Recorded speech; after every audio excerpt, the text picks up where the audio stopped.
নমস্কার বন্ধুরা, আবারও উর্মি মাস্তি রেসিপির চ্যানেলে আপনাদের অনেক অনেক স্বাগত জানাই। আশা করছি ভিডিওটা যে যেখান থেকে দেখছেন সবাই খুব ভালো আছেন, সুস্থ আছেন। আজ আমি আপনাদেরকে বানিয়ে দেখাবো দুর্দান্ত টেস্টি এক ফুলকপি রেসিপি। তো তার জন্য আমি এখানে নিয়ে নিয়েছি একটা ফুলকপি। এই ফুলকপিটা কেটে ধুয়ে পরিষ্কার করে নেব। আর এই যে দেখুন, আমি ফুলকপি বেশ এই রকম বড় বড় সাইজে কেটে ধুয়ে গরম জলে 5-6 মিনিট মতো ভিজিয়ে রেখেছিলাম। আর সাথেই দেখুন এখানে নিয়ে নিয়েছি মিডিয়াম সাইজের দুটো আলু।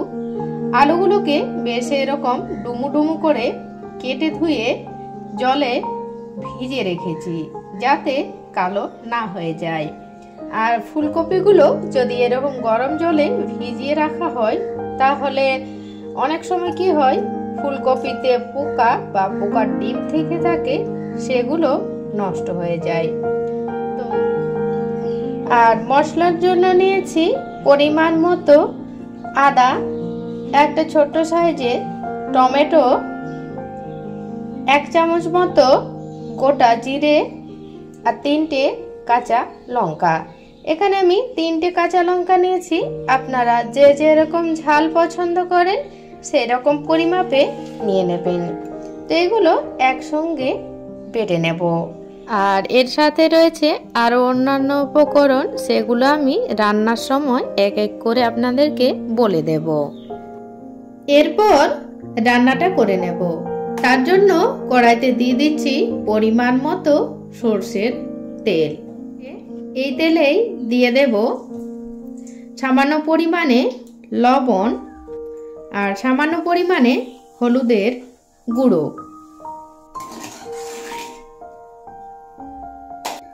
এরপর এই তেলেই এড করে দেব ফুলকপি,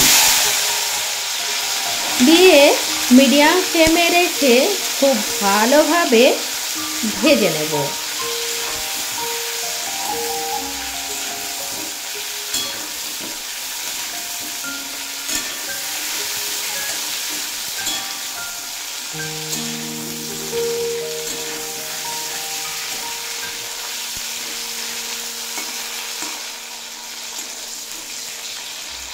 ফুলকপিগুলো লো টু মিডিয়াম ফ্লেমে রেখে বেশ লাল লাল করে ভেজে নিয়েছি। এরপর তুলে নেব। আর ওই একই তেলে আলুও বেশ লাল লাল করে ভেজে নেব।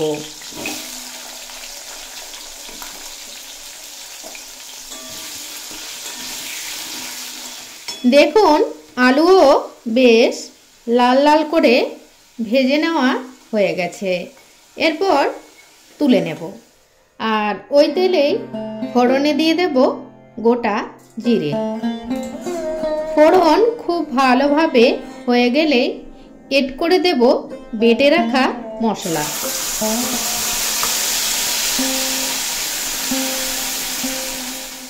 আর দিয়ে দেব পরিমাণ মতো হলুদের গুঁড়ো, দিয়ে খুব ভালোভাবে মশলা কষিয়ে নেব।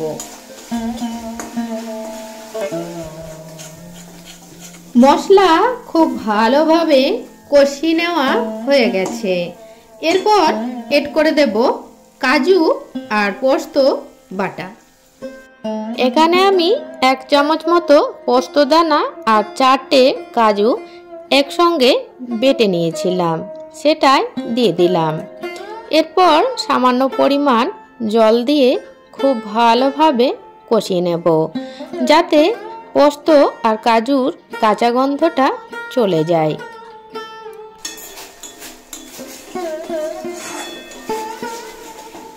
কাজু পোস্ত বাটা দিয়েও খুব ভালোভাবে কষিয়ে নিয়েছি।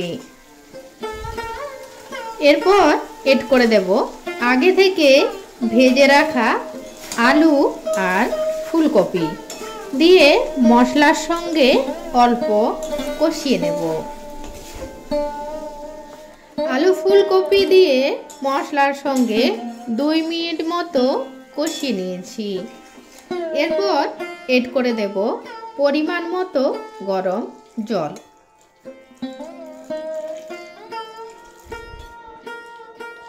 আর সাথে গ্রেভির জন্য দিয়ে দেব স্বাদ মতো লবণ।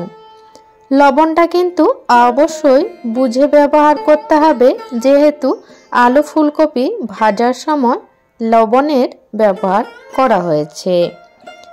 এরপর দিয়ে দেব ঢাকা, আর ঢাকা দিয়ে ততক্ষণ পর্যন্ত রান্না করে নেব যতক্ষণ না পর্যন্ত আলু ফুলকপি খুব ভালোভাবে সিদ্ধ হয়ে যাচ্ছে। 5-6 মিনিট মতো হয়ে গেছে। ঢাকা খুলে চেক করে নেব আলু ফুলকপি সিদ্ধ হয়েছে কিনা। দেখুন আলু আর ফুলকপি খুব ভালো মতো সিদ্ধ হয়ে গেছে, তার মানে রান্নাটাও কমপ্লিট হয়ে গেছে। কোনো রকম অতিরিক্ত মশলা ছাড়াই এই রান্নাটা খেতে দুর্দান্ত টেস্টি হয়। যদি আপনাদের রেসিপিটি ভালো লাগে অবশ্যই একবার বাড়িতে বানিয়ে খেয়ে দেখতে পারেন, খেতে ভীষণ ভালো হয়। তো রান্নাটা আমার হয়ে গেছে, এরপর নামিয়ে নেব। নামানোর আগে এড করে দেব সামান্য পরিমাণে ভাজা জিরের গুঁড়ো, দিয়ে খুব ভালোভাবে মিশিয়ে নেব। আর সাথেই এড করে দেব বেশ কিছুটা পরিমাণ ফ্রেশ ধনেপাতা কুচি। এই রান্নাতে ধনেপাতা কুচি দিলে বেশ ভালো লাগে, তাই যদি আপনাদের হাতের কাছে অ্যাভেলেবেল থাকে আপনারা অবশ্যই ধনেপাতাটা দিয়ে দেবেন। আর বন্ধুরা, এই আলু ফুলকপির তরকারি যে কোনো নিরামিষ দিনে আপনারা ভাত, রুটি, পরোটা, লুচি, এমনকি পোলাওর সঙ্গেও পরিবেশন করতে পারেন, খেতে ভীষণ ভালো হয়। তো দেখুন এটা আমার হয়ে গেছে, এরপর নামিয়ে নেব। আর আমি এখানে এইরকম গ্রেভিটা রেখেছি, যেহেতু এটা ঠান্ডা হয়ে গেলে আরও একটু ঘন হয়ে যাবে। তো বন্ধুরা, আমার আজকের এই আলু ফুলকপির তরকারির রেসিপি আপনাদের কেমন লাগলো অবশ্যই কমেন্টে জানাবেন। আর ভালো লাগলে অবশ্যই বাড়িতে একবার বানিয়ে খেয়ে দেখবেন, খেতে কিন্তু ভীষণ টেস্টি হয়। তো আজকে এই পর্যন্ত রাখলাম বন্ধুরা।